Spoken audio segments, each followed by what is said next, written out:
Hola a todos y todas, muy bienvenidos y muy bienvenidas a este segundo episodio de la tercera temporada de La Ciencia que se Comunica. Esta es una iniciativa que se enmarca en el ciclo de conversaciones de Científica 2022, organizado por la Dirección de Investigación de la Pontificia Universidad Católica de Chile. Hoy más que nunca, en un contexto de post-pandemia y con los grandes desafíos sociales, es relevante entablar diálogos entre diversos actores de la academia y la sociedad civil. Diálogos interdisciplinarios que nos permiten comprender las problemáticas que hoy nos desafían en la generación de conocimiento y de una generación de conocimiento enfocado hacia las personas. Eso es lo que motiva a la ciencia que se comunica. Y en ese contexto, en el capítulo de hoy, que es titulado Tecnologías para la Inclusión, hablaremos sobre la discapacidad y cómo un cambio de la mirada desde una diversidad nos puede ayudar a transitar hacia una sociedad más rica y que aproveche todo lo que somos capaces de aportar como seres humanos.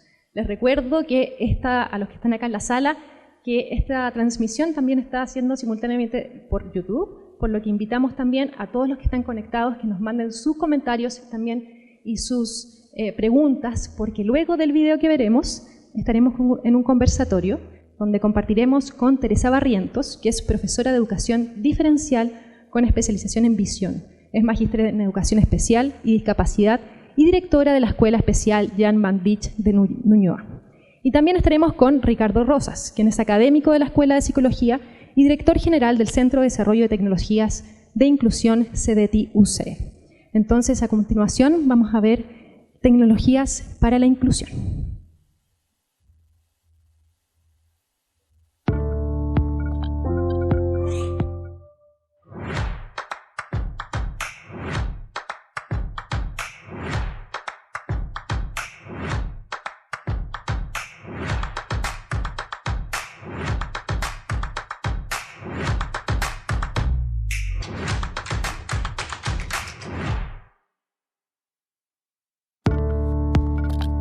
Existe una connotación de la discapacidad que se ha creado socialmente, ¿cierto?, como una cuestión trágica, ya que la discapacidad tiene una connotación negativa y en realidad tenemos que transitar a una sociedad que ve la discapacidad como parte de la diversidad.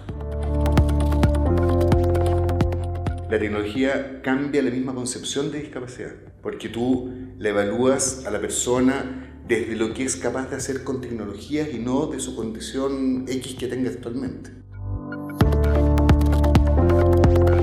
A partir de esta mirada más negativa de la discapacidad es que nacen, ¿cierto?, los estereotipos, los prejuicios y la discriminación. La discapacidad es una condición más de discriminación o de minoría que se suma a un gran proceso inclusivo que te diría que ha cambiado muchísimo en los últimos 10 años.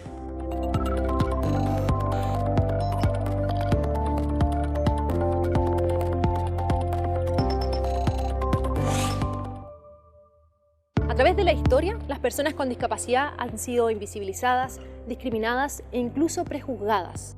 Sin embargo, en las últimas décadas se ha experimentado un giro hacia una mirada social en este tema, donde la inclusión ha tomado un rol primordial y en el que se valora a cada persona en su diversidad. En este capítulo de La Ciencia que se Comunica hablaremos sobre un equipo de trabajo interdisciplinario que decidió innovar con tecnología para romper con la brecha en temas como la educación inicial y los derechos reproductivos y parentales de personas con discapacidad, con el fin de transitar hacia una sociedad más inclusiva y más diversa.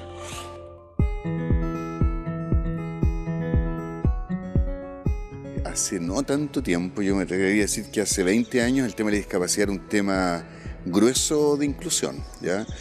Era raro, por ejemplo, que una persona, incluso en silla de ruedas, estuviera aquí por la universidad. Hace 20 años eso casi no lo veían, ¿no? Y además, los subentendidos respecto de la inclusión también eran muy otros. Te doy un ejemplo. Originalmente, cuando yo estudiaba psicología, yo tenía un compañero que era ciego. Él estudiaba Derecho en la Católica y se cambió a Psicología internamente y fue aceptado originalmente, pero luego que iba avanzando en los años, empezó a haber, me imagino, profesores, no sé, estudiantes en ese tiempo, que empezaron a reclamar porque no le podían enseñar a un ciego. ¿ya? Y que un ciego no podía ser, por tanto, psicólogo porque había materias que no podía cursar, ¿ya? Lo que a mí me pareció en ese momento, a todos nos pareció tan raro y tan injusto, porque había además mucha evidencia de psicólogos ciegos en el extranjero, ¿no? O sea, entonces eso fue el primer tema, la primera vez que me interesó algo relacionado con discapacidad. Cuesta mucho este trato o esta relación entre personas con o sin discapacidad, porque por una parte una persona con discapacidad puede tener algunas carencias comunicacionales, ¿ya? Y por otra parte está la connotación social que existe de una persona sin discapacidad, ¿cierto? O que no se ha familiarizado con el tema de la discapacidad, que existe una connotación negativa con la discapacidad. Entonces es como, si le digo esto, ¿cómo me voy a responder? No quiero como pasarlo a llevar. Entonces hay una cosa como de no saber cómo tratar, y no es, al final no se logra algo como auténtico. Ya, obviamente que a largo plazo sí, uno ya se va conociendo, ¿cierto? Te vas adaptando un poco más, pero hay como un choque cultural, diría yo. Y si tú no tienes la experiencia de personas con discapacidad, hay cosas como dices tú, que son muy difíciles de cruzar la brecha, ¿no? Muy difíciles. También desde las personas con discapacidad. Yo creo que en la medida que se naturalice la diferencia, esto va a empezar a ocurrir, pero para que eso ocurra, claro, tiene que ocurrir como aquí en la universidad, que ahora está muy naturalizado que estén muchas personas con discapacidad, ¿no? Y eso hace entonces que ya sea normal que tú tienes un compañero en silla de ruedas, o ciego, o sordo, etcétera, ¿no?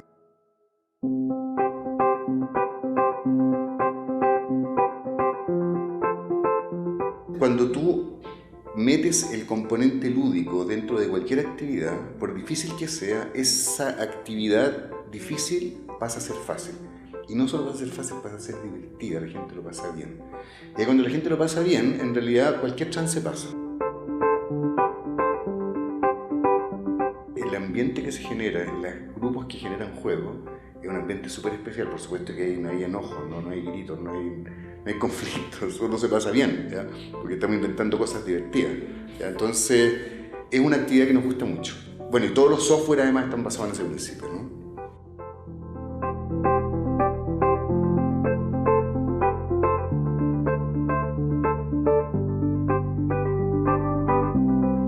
Nuestras tecnologías, todas las que tenemos para discapacidad, son de alfabetización inicial, ¿ya?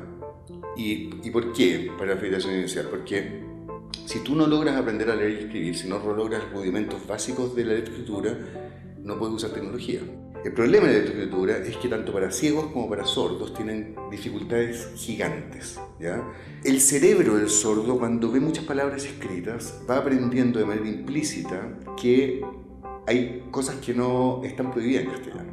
Pero eso lo aprende tu cerebro, no lo aprendes tú. Eso lo aprendes solo, obligado a construir muchas veces muchas palabras. Hacer una tarea rutinaria de ese tipo, muchas veces muchas palabras, solo lo puedes hacer si estás siendo divertido, porque si no, no hay estructura.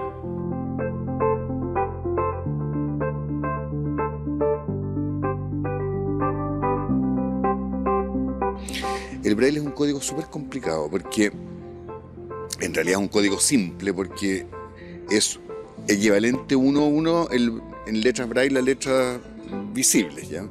El problema es cómo se escribe y cómo se lee. Porque el braille se escribe de derecha a izquierda y se lee de izquierda a derecha, ¿ya? Y además, para escribirlo de derecha a izquierda, el niño tiene que hacerlo de memoria, porque es con una regleta, ¿ya?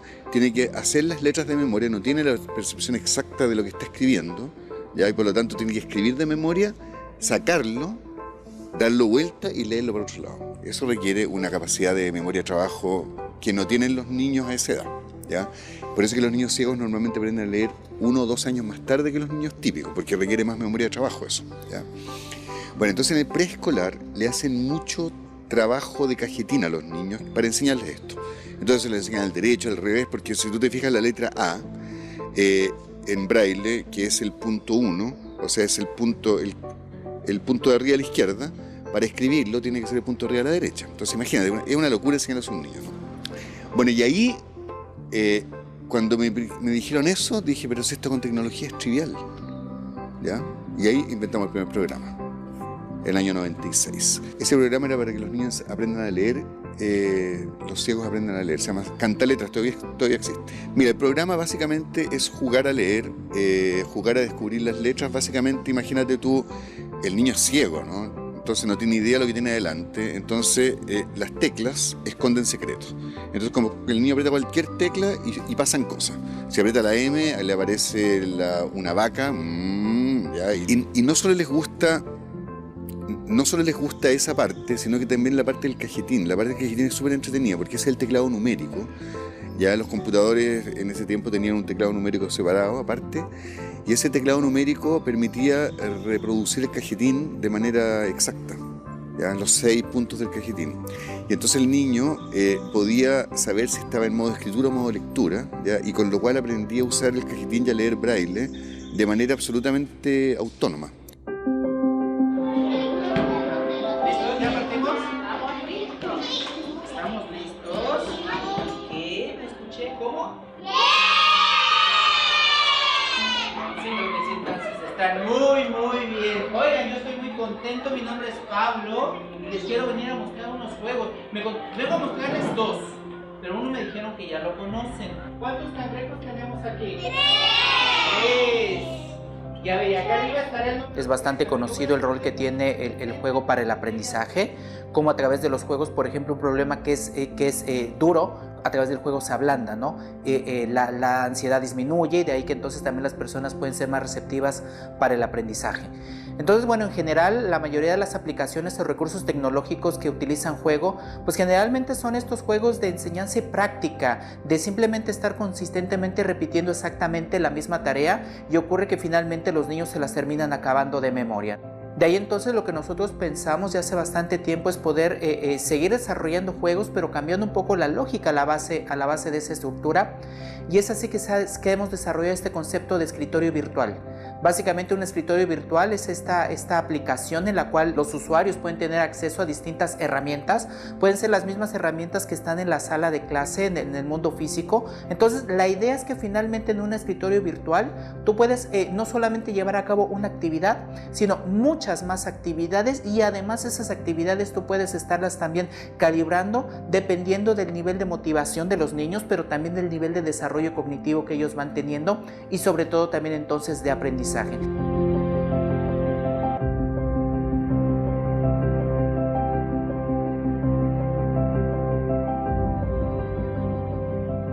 La tecnología y la discapacidad están súper juntas porque las tecnologías son las que permiten, por una parte, tener una mejor inclusión, son las que permiten una accesibilidad a las personas con discapacidad, accesibilidad que permite que muchas veces la discapacidad sea invisible. Te doy un ejemplo súper concreto, ¿no?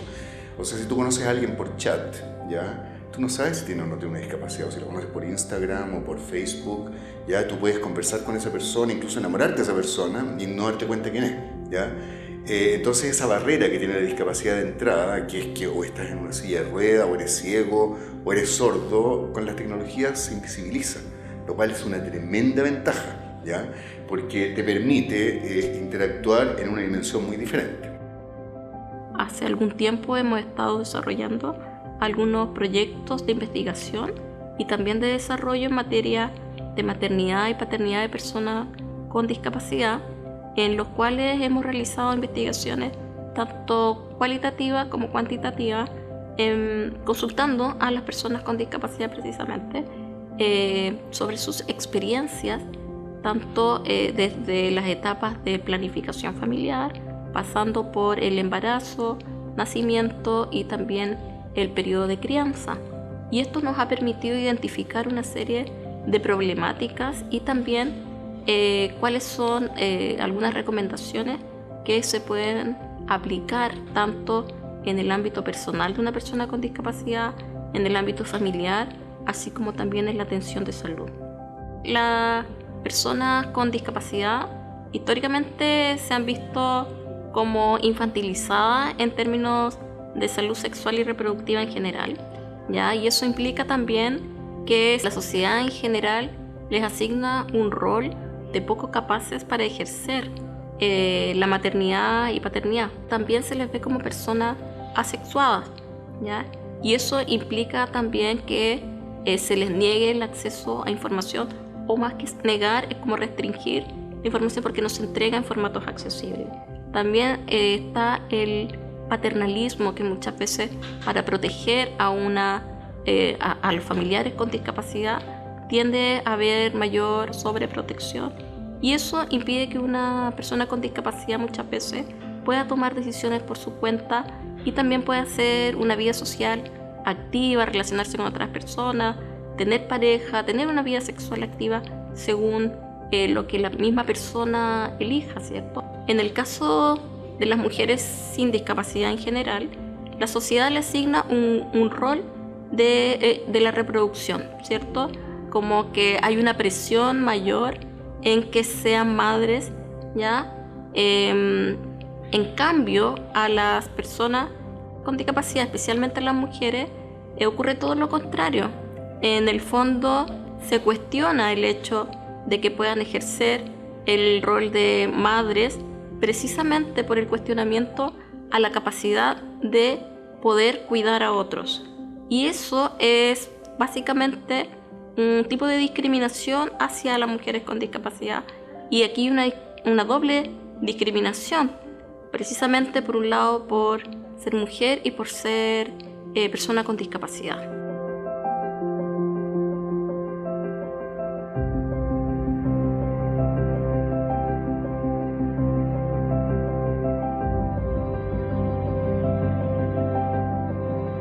La Convención Internacional sobre los Derechos de Personas con Discapacidad dice específicamente que las personas con discapacidad tenemos el derecho, ¿cierto?, a formar una familia, y que los Estados partes se comprometen a brindar los apoyos necesarios tanto para todo el proceso de salud sexual y reproductiva, lo que incluye planificación familiar, embarazo, nacimiento y crianza.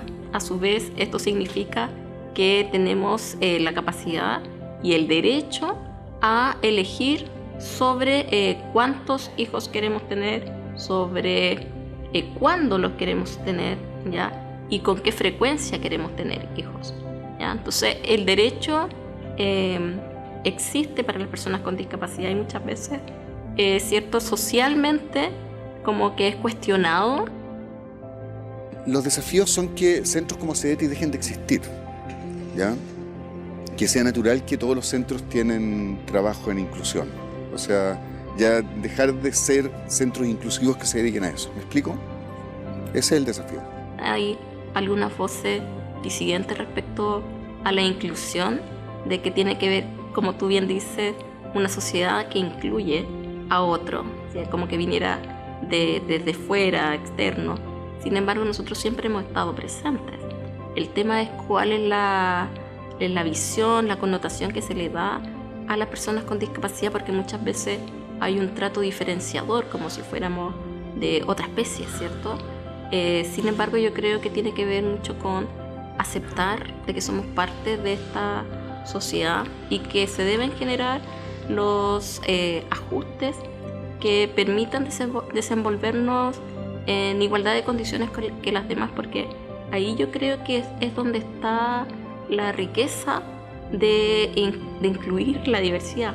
En mi experiencia, la diversidad sí es buena, ¿ya? Y es buena no solo para un centro como el nuestro, es buena para un equipo de trabajo en general, porque es impresionante, en cualquier actividad que tú innovas, es impresionante como con gente distinta surgen unas ideas laterales que tú de otra manera simplemente no las obtienes, ¿no?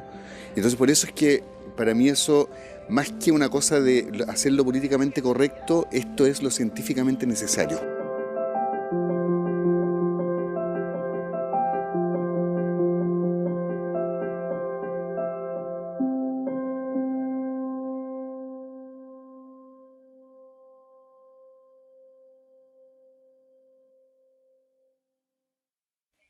Bueno, acabamos de ver tecnologías para la inclusión y como les había comentado ahora, pasamos al conversatorio. Muchas gracias. Pasa adelante Teresa Barrientos, como les comentaba, ella es profesora de Educación Diferencial con especialización en visión, magíster en Educación Especial y Discapacidad también y directora de la Escuela Especial Jan van Dijk. Y también a Ricardo Rosas, adelante también, muchas gracias, académico de la Escuela de Psicología y director general del Centro de Desarrollo de Tecnologías de Inclusión CEDETI UC.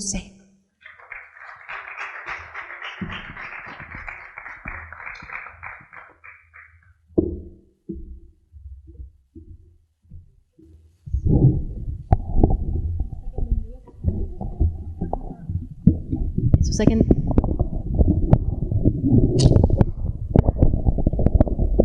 Si nos pueden ayudar también con los micrófonos por acá. Ahí sí, muchas gracias. Eso, que les pedía que sacaran de inmediato sus micrófonos porque esta va a ser una conversación. Sí. Muchísimas gracias por estar acá ambos. Ricardo también, por todo el apoyo también en el video. Y quería partir quizás, para entrar en la materia y para que todos los que nos acompañan a través del streaming y de acá vayamos interiorizándonos con el tema, es ¿de qué hablamos cuando hablamos de inclusión? ¿Qué dimensiones, qué matices existen? Sí, bueno, yo creo que hiciste una muy buena selección en el video de los momentos que tiene esto. Yo creo que me gusta mucho lo que dice Jimena y creo que es una idea que tenemos todos como muy interiorizada, y es que en realidad la inclusión debiera ser algo de lo cual en un futuro ojalá muy cercano no se hable más, ¿ya? Porque me gusta mucho con lo que dice Jimena, ¿no? Porque es reconocer que hay gente que está excluida, ¿ya? Es un reconocimiento implícito a eso. Entonces el discurso de la inclusión me parece que va en la dirección correcta, pero en realidad yo esperaría que mis nietos no tuvieran esto tan presente en el discurso como lo tenemos nosotros. No sé qué opinas tú, Tere, pero... Totalmente de acuerdo. De verdad que ya no deberíamos estar pensando en eso. Pero nuestro país, nuestra cultura todavía está lejos, creo. Aún muy lejos. A pesar de que se ha avanzado bastante, como decías en el video, en estos últimos 10 años, una ley de integración en el 94 y todavía hay muchísimas carreras de educación, incluso que no tienen un ramo de inclusión, que los abra el tema, entonces falta. ¿Sabes que hay una anécdota que creo que te conté, Tere, de un profe español muy bueno, de que un profe de psicología de la Universidad Autónoma de Madrid, que fue a una comunidad muy, muy aislada indígena en Chiapas, ¿ya? Y estaba él estudiando cómo educaban las comunidades tradicionales, ¿ya? Y de repente estaba en eso y iba a pasar un niño con síndrome de Down, ¿ya? Entonces él le pregunta a la persona, dice, ¿y ustedes cómo hacen para educar a este niño? Entonces como el encargado de la comunidad le dijo, ¿a qué se refiere usted? ¿Cómo lo hacen para educarlo? Sigo sin entender. Bueno, no entendió la pregunta, ¿no? Porque era tan natural que ese niño era otro niño, un niño como cualquier otro, que no entendía qué diferencia estaba haciendo este investigador, ¿me explico? Es como, fue bien impresionante eso, ¿no? Es un muy buen ejemplo. Sí. Porque debemos hacer las diferencias, ¿no? De hecho, eso es lo que tú plasmabas todo el tiempo en la conversación. Me gustaría, tú nos planteabas, de hecho, que te empezó a interesar el tema de la discapacidad cuando viviste un hecho, siendo estudiante todavía de psicología. Pero me gustaría saber cuál es el origen del centro, de CEDETI, en ese sentido. Mira, el centro nació de una manera bien poco épica o romántica, ¿ya? Es muy simple. Teníamos generado un software que se llamaba Cantaletras, empezamos a desarrollar un segundo software que se llamaba Soñaletras, ¿ya? Y ya estábamos pensando, y un tercer software que se llamaba El Toque Mágico. Los dos primeros los hicimos con la Tere, el Cantaletras y El Toque Mágico. Y cuando ya llevaba 3, mi mujer, que es muy práctica, extremadamente práctica, me dijo, la única manera de lidiar con estas 3 cosas de manera simultánea es que formes un centro. Y esa fue la razón. Formalizarlo, en el fondo. Es que las mujeres son mucho más organizadas, ¿no? Así que y así fue. Y así se formó. Y así se formó CEDETI. ¿Y de eso cuánto tiempo ya? El 2007. Mira. Pero ustedes se conocen ustedes dos hace muchísimo tiempo. Ya te di cuenta. Hay que hablar de los años. Bueno, pero estamos vigentes aún, eso es bueno. Absolutamente, absolutamente. Y de hecho, sí, el tema es vigente todavía. Ajá, justamente. Bueno, con Ricardo nos conocimos como el 96, cuando fue a investigar a un lugar donde yo trabajaba, las teorías de Lili Nielsen en relación al aprendizaje del espacio, los niños ciegos, la exploración táctil. Fue muy interesante. Nosotros teníamos, en ese momento éramos el único lugar que atendía niños tan pequeños. Trabajamos con la sala cuna con niños con atención temprana. Y ahí se hizo ese proyecto. Y luego justamente vino toda la parte tecnológica, que era la computación, y allí tuvimos nuestro primer computador para los niños y la primera impresora Braille, junto con el cantaletras.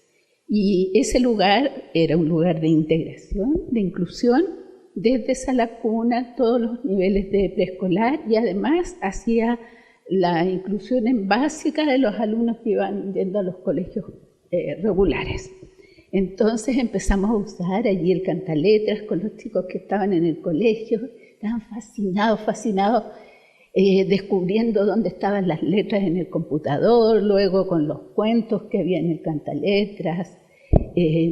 También para los profesores fue un tremendo alivio poder imprimir las cosas, los materiales para los chicos y no teníamos que escribir en máquina Perkins lo que ellos necesitaban a mano todo el tiempo. No, era la primera impresora Braille, no industrial también, era como casera, que podíamos usar, así que fue maravilloso por mucho tiempo. Y de aquella época, usted en este momento está trabajando en otra parte. Sí. Nos comentaba en la entrevista previa que lograron implementar en el establecimiento en el que estaba antes todas las tecnologías que tienen en el centro en CEDETI. ¿Cómo ha sido trabajar con las tecnologías preparadas por el centro y cuáles han sido las dificultades que usted ha visto en la práctica también? Yo creo que la tecnología en sí misma es buena. En algunos momentos no es buena ni mala, depende de cómo se use, ¿no? En este momento tenemos niños pequeños en todos lados que están tan pegados al teléfono que no pueden ver otras cosas en su vida que no sea el teléfono, y eso pasa a ser malo, realmente. Pero para los niños con discapacidad han descubierto otro mundo realmente, ir adaptándose, las barreras en esto, como conversábamos hace unos días con Ricardo, está de pronto en cómo los profesores, qué tan preparados estamos para adecuarnos a esta tecnología. No solamente adecuarnos, eso puede ser fácil, si estamos con un buen tutor y todo lo vamos a aprender, pero si solo llega la tecnología al lugar y no hay profesores, por ejemplo, que estén preparados para enseñarle a un chico ciego con baja visión el uso de un lector de pantalla que es tan común para poder usar un computador, no basta tener el computador. Tenemos que tener personas que sepan muchos comandos de teclado, que sepan cómo usarlos para que pueda acceder a los distintos tipos de archivos, para que pueda navegar por internet. Y eso también puedo pasarme directo, sí. Otra barrera fue muy grande durante la pandemia, que teníamos a muchas personas, jóvenes, niños, jóvenes y adultos, que tenían que trabajar con el computador, trabajo a distancia, y sabían muy pocos comandos, por ejemplo, de computador.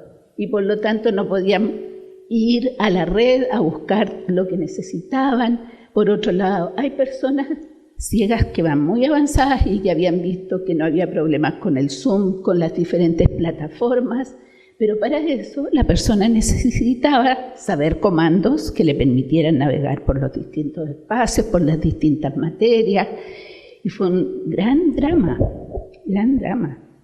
y no se podía seguir haciendo online, y los profesores tampoco sabían. Sí, de hecho eso es un tema que siempre se invisibiliza, ¿no? ¿Cuáles son los obstáculos y las barreras que tienen que establecer esas personas? Las personas con discapacidad, que son personas que están en todas partes, somos todos en el fondo. Ahora, yo creo, tomando ese tema, está medio acoplado, ¿no? Tomando ese tema, yo creo que para la población típica la tecnología ayuda, ¿ya? Para la población con discapacidad marca la diferencia entre estar y no estar, ¿ya? Y eso es muy esencial, ¿no? Y por eso es que, volviendo al tema de los profesores, a mí me sorprende mucho que las escuelas de educación especial no tengan la tecnología como fundante dentro de su disciplina, ¿no? Porque sin eso muchos de sus estudiantes no van a aprender, ¿ya? Y la tecnología ciertamente que se va desarrollando cada vez más hacia la inclusión, ¿ya? Por ejemplo, hoy día ya hay traductores, acuérdense ustedes cómo eran los traductores de Google hace 10 años, ¿se acuerdan? Era un desastre, ¿cierto? Hoy día ya los traductores son muy buenos, ¿ya? Yo les garantizo que, o sea, yo no voy a estar vivo, pero en 10 años más, y disculpa Denise, pero en 10 años más Denise no va a estar aquí, ¿ya? Vamos a tener un traductor automático que va a ser absolutamente eficiente y bueno, ¿ya? Entonces, y eso evidentemente que facilita la inclusión, porque ahora una persona sorda va a poder comunicarse en su lengua materna, ya de una manera transparente y directa con nosotros, porque yo le voy a hablar y ella va a estar observando en su pantalla, ¿ya? Y ella va a asignar y yo voy a estar observando en mi pantalla. ¿Me explico? Entonces eso, la tecnología realmente marca la diferencia esencial en la población con discapacidad, y eso hay que entenderlo, y por eso es que es tan importante en la formación inicial docente meter estos temas, ¿no? Pienso que en este momento hay mucha tecnología, muchas app que ayudan a las personas con discapacidad, pero el gran problema es el desconocimiento, la publicación de eso, que se sepa dónde está y que son muy fáciles de utilizar realmente. Entonces, también hay mucho desconocimiento en general de lo que puede hacer una persona ciega. Por ejemplo, hay muchos que ni se les ocurre que puede hacer algo en el computador, menos internet, menos ser ingeniero, menos ser administrador público, tener carreras, trabajar de forma independiente. No se les ocurre realmente, hay muchísimos profesionales, hay abogados, hay una gran variedad de profesionales. Y en ese sentido, Ricardo, ustedes no trabajan directamente con las escuelas. Uno tendería a pensar que efectivamente sí lo es. ¿Y por qué no ocurre eso? Porque tú nos comentabas que todos los software están de libre acceso, están llegar y descargar. Justamente lo que nos dice Tere es que hay desconocimiento. ¿Qué es lo que está pasando ahí para que no esté implementado desde el Ministerio de Educación, por ejemplo? Bueno, está pasando lo que motiva este streaming, ¿ya? Lo que motiva este streaming que es que la universidad le comunica al mundo lo que tiene y lo que hace, ¿cierto? Porque en realidad la universidad directamente no opera en el mundo. La universidad opera como un poquito autopoyéticamente, ¿cierto? Generando sus cosas y esperando que los otros lo usen, ¿ya? Y nosotros no tenemos ni los recursos, ni los programas contemplan esos recursos para hacer la transferencia efectiva. Ahora cada vez más sí los fondos de ciencia obligan a eso, ¿ya?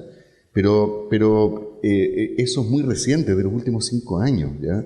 Entonces, la razón por la cual esto no está incorporado es que en realidad no están los puentes directos con las comunidades escolares, y eso, claro, estas iniciativas son las que lo hacen posible. A nosotros nos encantaría, por ejemplo, paradojalmente nuestro mayor usuario en Soñaletras, que es nuestro programa como estrella, está en Pakistán, ¿ya? Y es una ONG que lo adaptó para su lengua de señas y lo usan, no sé, 200.000 niños, algo así, ¿no? Es algo impresionante. ¿Y cuál es entonces la brecha también de implementación? Teresa nos decía que tiene que haber alguien que guíe la conversación, el aprendizaje hacia los profesores y profesoras. Bueno, yo creo que son las escuelas de formación inicial docente, ¿no? O sea, ahí debiera ocurrir esto. Lo que pasa es que para que eso ocurra ahí tienen que haber a su vez cambios políticos, cambios curriculares, tiene que llegar alguna persona que venga de tal vez una escuela de Europa del Norte, donde esto es muy frecuente, también en Canadá esto es muy frecuente, donde en las escuelas de formación inicial docente la tecnología es como parte natural de esto, ¿no? Ahora, quisiera hacer un comentario de algo anterior que dijo Tere, que es súper interesante. Tere, la escuela de Teresa es una escuela para niños con discapacidad múltiple, ¿ya? Sí. O sea, son niños, son personas, niños que tienen más de una discapacidad, o sea, o son sordos ciegos, o tienen un trastorno generalizado del desarrollo. Cuéntanos un poquito de eso, Tere. Sí, bueno, tenemos chicos de base, prácticamente todos tienen déficit intelectual, problemas sensoriales, visuales o auditivos, trastorno motor, varios, cada vez más. Del espectro autista también, sí, podemos encontrar algo. Bueno, yo quería mencionar eso porque cuando hablamos de inclusión y de desarrollo, de adaptación con tecnologías, también estamos hablando de esos niños, sí, ¿no? A esos niños la tecnología les mejora brutalmente la calidad de vida, ¿ya? Recuerdo que fuimos con la directora de investigación de CDT, fuimos a un congreso donde había un dispositivo para estos niños que se lo trajimos de regalo a una colega que tenía un hijo en esta condición, que era algo súper simple, era un parlante de goma, ¿ya? Que el niño lo podía golpear como quisiera y esto generaba ruido, ¿no? Y vibración. Eso a un niño con discapacidad múltiple le ayuda muchísimo en su estimulación y desarrollo, ¿ya? Entonces estamos hablando también de esas tecnologías, ¿no? Sí. La tecnología, cuéntanos un poquito, Talia, de eso. Sí, nosotros hemos tenido suerte porque somos las buscadoras número 1 de fondos concursables.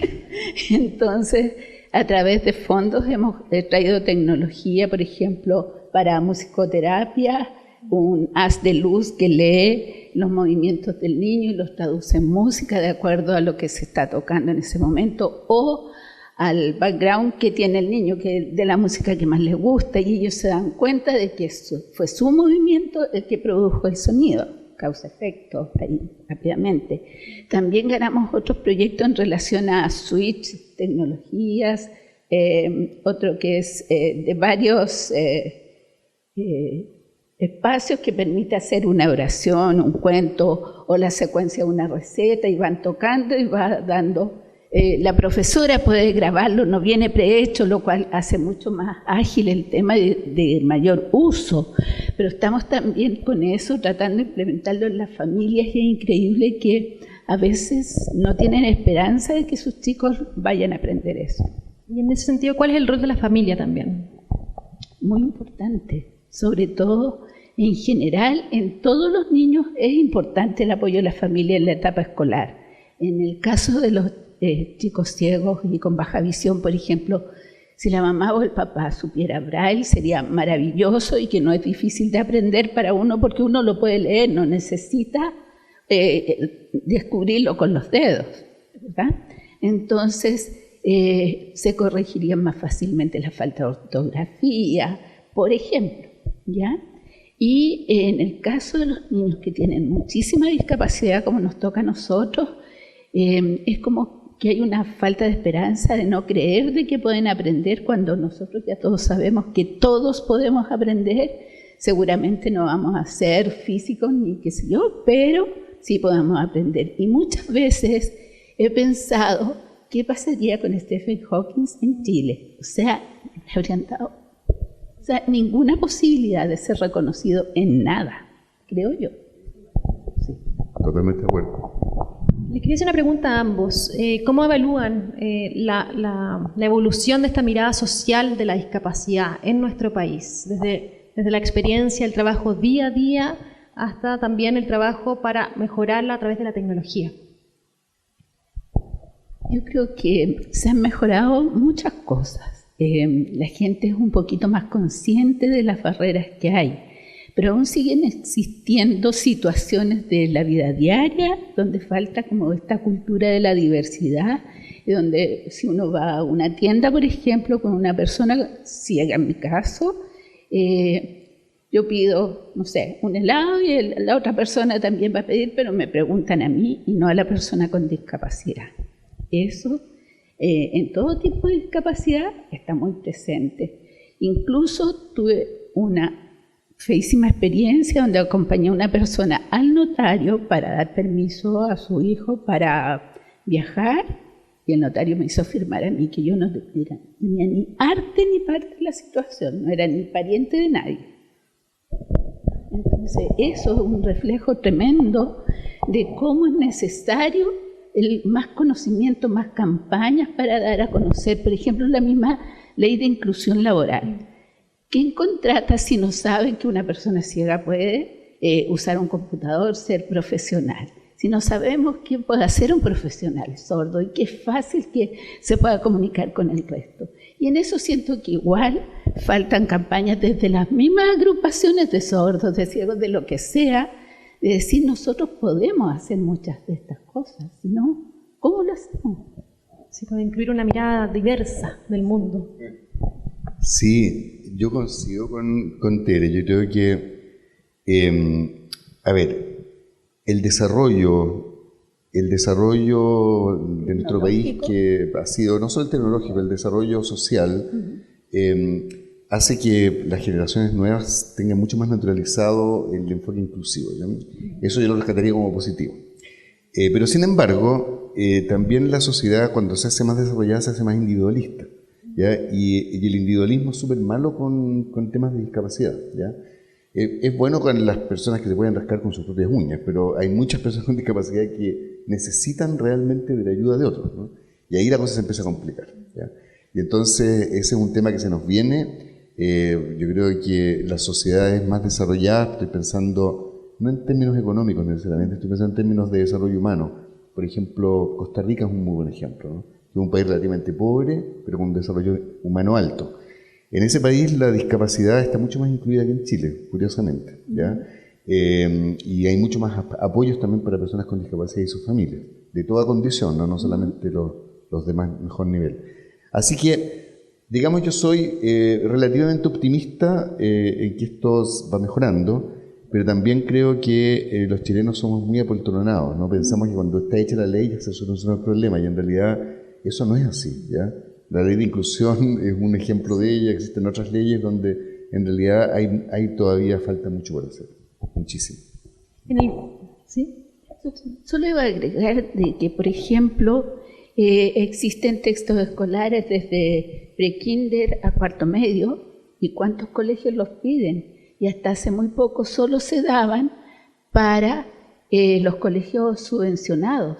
Y si el chico está en un colegio particular, no tiene acceso, a pesar de que no hay ninguna otra parte del país ni el extranjero donde pueda comprar el libro de lenguaje, matemáticas, de ciencia. Entonces, ¿qué es esto? ¿Estamos incluyendo o no estamos incluyendo? Y eso esos textos los manda a hacer el Ministerio de Educación. ¿Tú te refieres a los textos en braille que mandan a hacer en macrotipo? Sí, perdón, me faltó ese apellido. En el video nos contabas, Ricardo, y con eso estaba cerrando, que quizás lo que esperamos es que centros como CEDETI no tuviesen que existir, pero eso quizás es una mirada muy a largo plazo. ¿Qué es lo que se viene para CEDETI pronto, en el mediano o corto plazo? ¿Cuáles son esos desafíos? Uy, esa es una muy buena pregunta. Yo creo que son dos, básicamente, ¿no? Son dos desafíos. Yo creo que me gustaría rescatarlo a Jimena, que la estuviste. Ya, yo creo que todo el tema que está tratando Jimena, que es básicamente todo lo relativo a maternidad y paternidad en la población con discapacidad, un tremendo desafío que se viene muy fuerte, ¿ya? Yo creo que eso, lo que está planteando Jimena, es probablemente uno de los aspectos en relación a la pregunta anterior donde estamos más atrasados, ¿no? ¿Ya? Entonces eso sí tiene que avanzar. Ese es un gran ámbito de temas. Diría que ahí están todos los temas de accesibilidad, están todos los temas de vida cotidiana, diría yo, ¿ya? Claro, ahí se junta todo, pero es vida cotidiana en la persona con discapacidad. Tiene que ver con temas de arquitectura, la vivienda social va a tener vivienda accesible, ese tipo de cosas, ¿no? O sea, toda la política pública con un enfoque de discapacidad, así como hay un enfoque de género que me parece fantástico, debiera también tener un enfoque de discapacidad porque es necesario, ¿no? Porque se sabe que una de cada 20 personas va a tener una condición y por lo tanto, si hay vivienda social, una de esas tiene que estar ya como a priori, ¿no? O sea, todo ese tema es un gigantesco tema y en CEDETI ese desafío ya lo tenemos un subcentro en CEDETI que se llama CIAPAT que se encarga de ese tema, ¿ya? Yo diría que ese es un gran desafío. El segundo desafío, creo, que se nos viene fuerte también es el metaverso, ¿ya? Y el metaverso, porque el metaverso es la segunda derivada en relación a la posibilidad de estar incluido o no, ¿no? Porque la computación digital hoy día, los tablets, los computadores, no son inmersivas, ¿ya? El metaverso es inmersivo.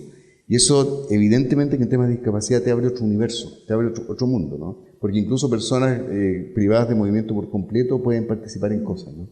De una manera mucho más interactiva que hoy día, ¿me explico? Entonces, creo que ese es el gran desafío. Yo creo que nuestros desarrollos tienen que empezar a ser pensados en el metaverso.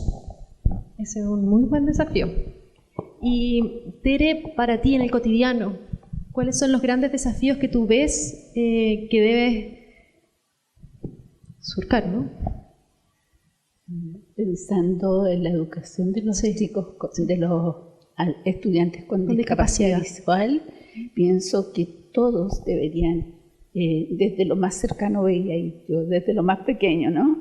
Todos deberían terminar su cuarto medio teniendo su computador, tener la tecnología adecuada. En este momento la PAES exige que tengan un manejo de computación para poder darla, y si no llegan en condiciones, ¿qué significa esto? No puede haber estudiantes que terminen cuarto medio que no saben ni hablar, ni computación. Y entonces también hay parte de una responsabilidad de los profesores de los PIEs, donde si no hay gente que sepa braille o trabaje con macrotipo, todo lo hacen verbal, oral. Y eso no es produce una desventaja para el estudiante. No es una ventaja, es una ventaja para el profesor, pero no para el estudiante. Están discriminando de nuevo en forma tremenda. Entonces creo que tienen que salir preparados. En este momento no hay nada que diga en qué momento de la educación de los chicos se incluye el computador. ¿Quién les va a enseñar NVDA o JAWS o lo que sea que vayan a usar? ¿En qué momento? ¿Quién se lo enseña? Y en ese sentido, el siguiente salto sería llegar a, claro, la educación escolar completa y luego cómo se incorporan también a la educación superior.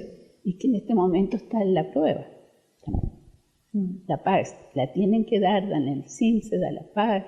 Antes entraban por admisión especial. Admisión especial, ahora ya no. Entonces también tienen que estar preparados para eso. Y si toda su educación media la hacen en forma oral, me parece terrible llegar a presentarse ahí sin estar preparados. Y no tienen ninguna posibilidad en educación superior en esas condiciones. Me gustaría igual abrir la posibilidad de que hayan preguntas de la audiencia. Me traje el micrófono. Fue la peor idea del mundo, perdón. Por si la audiencia tiene alguna pregunta que nos quieran hacer, también acuérdense que lo pueden hacer por el canal de YouTube, porque todavía no hay. Si alguien, muchas gracias. Aquí tenemos una pregunta. Los PIE que mencionabas son los programas de integración en la educación, ¿cierto? Que lo comentaste en un rato. Era como una consulta. No estoy galleteada, es una pregunta de verdad. Comentaste al principio, Ricardo, esta anécdota del investigador que fue a Chiapas y tenía como un poco la duda, así como, ¿cómo educan a este niño con síndrome de Down? Yo veo, por ejemplo, tengo un chiquitito de 4 años y para él es un poco así en estos momentos de su vida. Su mejor amigo es trastorno de espectro autista y él no ve ninguna diferencia en varias actitudes que este gran amigo que él tiene a veces manifiesta y que para mí sí son evidentes. ¿En qué minuto de nuestro desarrollo no es que hay un minuto exacto, pero en qué momento de nuestro desarrollo sí hacemos esa distinción? Y la pregunta después, si puedo aprovechar, es cómo se metió en la educación de este tipo. Eli, es muy buena tu pregunta. Yo creo que es muy buena porque creo que muestra una cosa que es esencial, ¿no? Que es la normalización de tu manera de estar en el mundo. ¿Ya? Y en Chile somos terriblemente normotípicos para eso, ¿ya? Chile es tal vez por nuestro aislamiento geográfico, ha sido toda la vida un país extremadamente normotípico, o sea, tratamos de que seamos súper homogéneos, ya nos cuesta mucho ser diferentes en todo, ¿no? Entonces tu pregunta es muy buena porque en realidad cuando la diferencia en todo nivel se naturaliza, la verdad es que tú empiezas a no ver justamente esa diferencia en estos síntomas pequeños, ¿no? Te voy a dar un ejemplo extremo para que la audiencia no me entienda, ¿ya? Es muy tradicional en Chile, en algunas edades, sobre todo en la pubertad, ¿ya? Tanto niños como niñas ya ahí se aprende, yo creo, la normotipicidad, se visten muy parecido, hacen cosas muy parecidas, ¿ya? Usan un determinado lenguaje muy parecido, ¿ya? Y los que se salen de la norma son castigados, ¿ya? Y son castigados severamente por sus pares, por sus pares, ¿ya? Entonces yo creo que ahí viene como este golpe de normalidad o de normalización, ¿ya? Y eso creo que tiene mucho que ver con nuestra cultura, pero también tiene mucho que ver con la educación. Yo creo que esto va a cambiar en el futuro, ¿ya? Creo que cosas que antes se consideraban raras, hoy día no son aceptables que se consideren raros, ¿ya? Te doy un ejemplo, y eso me encanta a la gente más joven, ¿no? Hoy día ya incluso es mal visto criticar a alguien que se viste raro, ¿ya? Y es mal visto porque es mal visto hacer esa crítica, porque si haces esa crítica es que en realidad eres un viejo retrógrado, ¿no? O eres un clasista o lo que sea, ¿ya? Cada uno se viste como quiere, ¿ya? Y allá él o ella, ¿vale? Cada uno también se gesticula de la manera que sea, ¿ya? En nuestra época los hombres amanerados eran muy castigados, ¿ya? Eso también era cambiando, ¿ya? Hoy día eso se tolera mucho más y ojalá se tolere por completo, ¿no? Esas son el tipo de cosas. Entonces hay momentos en la socialización que yo creo que es la prepubertad como un momento clave donde esto hay que tratar de evitarlo, ¿ya? Que no haya una sobrenormalización. Así que encuentro que tu pregunta es súper buena. Eso me recordó los tiempos del jardín de integración, donde habían muchos hijos de personal también. Una de las chiquititas de las alumnas de kinder pasó a su primero básico, un colegio común y corriente, y volvió a la casa y le dijo a mi mamá, mi colegio es muy raro, no hay ningún niño ciego. Al revés, ¿verdad? Qué rico llegar a eso, ¿no? Así debiera ser. Sí.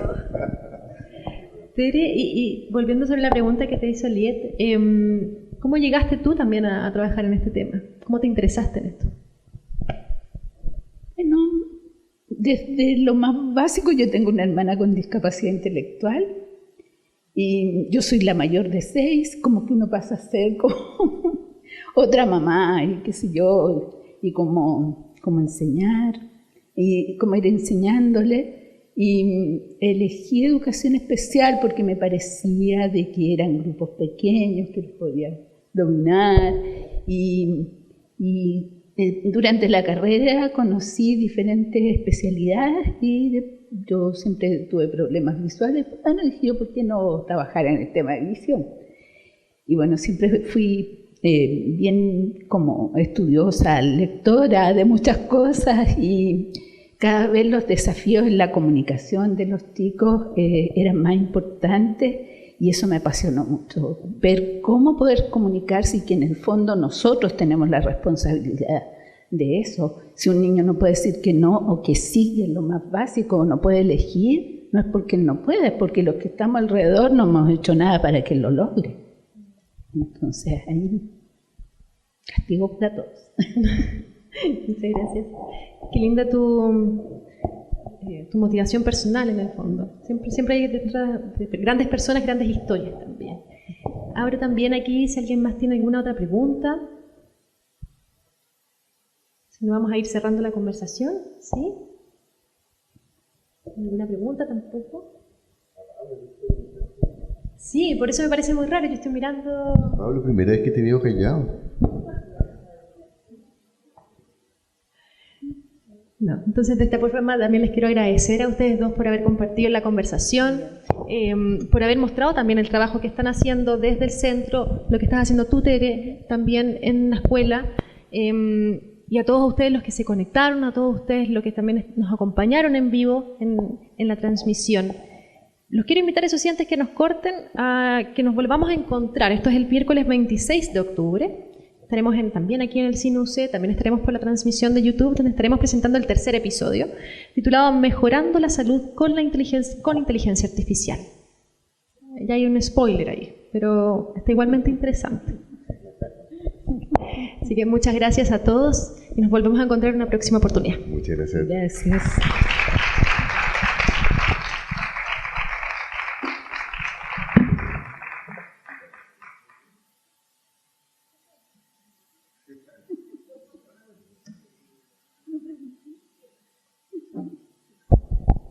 Bueno, y de forma especial, esto sí se me olvidó, gracias Aliet por hacerme Carla también, agradecer a dos agradecimientos importantes. El primero para Denise, que nos acompañó durante toda la transmisión con lenguas señas, y también para el Colegio Compañía de María, que nos ayudó también ahí con la grabación.